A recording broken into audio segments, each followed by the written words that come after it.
Now, let's be realistic.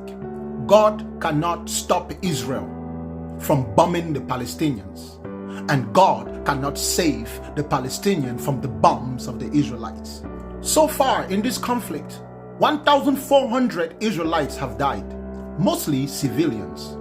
5,100 Palestinians have died, approximately, and more than half of those were children. Where is your God when people need that God? There was an earthquake in Syria and Turkey that killed more than 65,000 people. Where was your God? 300,000 people have died in Sudan this year so far in a war. Where was your God? Millions of children suffer in this world with cancer that they did not ask for.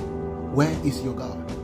You see, my dear friends, God is a belief system that lets people justify their complacency and make excuses for why they don't intervene to help others in times of need. Do you know who can stop Israel? Human beings. Do you know who can save Palestinians? Human beings.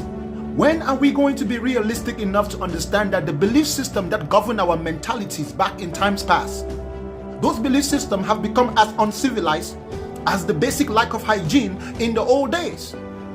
We need to develop a new mentality to help us through these times, especially in a generation where we have fighter jets that can drop bombs from heights unimaginable. Look at the disaster that is being caused. Hundreds of hospitals have been bombed. Water has been seized. Electricity has been seized. Why? Because Israel has the ability to do that. And God is nowhere to be found. Or should I say, Allah is nowhere to be found. Because among those Palestinians, majority of them are Muslims. Who's going to save them? You and I. Now, some of you will think that what I'm saying is ridiculous because you're living right now in the comfort of your house somewhere in the world where this conflict doesn't affect you at all. So you don't give a shit, right?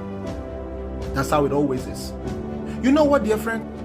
We usually ask ourselves, where were you when the Europeans and the colonizers were going around the world colonizing and killing and destroying indigenous people? Where were you? Where were all these righteous religious people? No matter what your religion is, where were you? Do you know where they were? They were exactly where you are right now.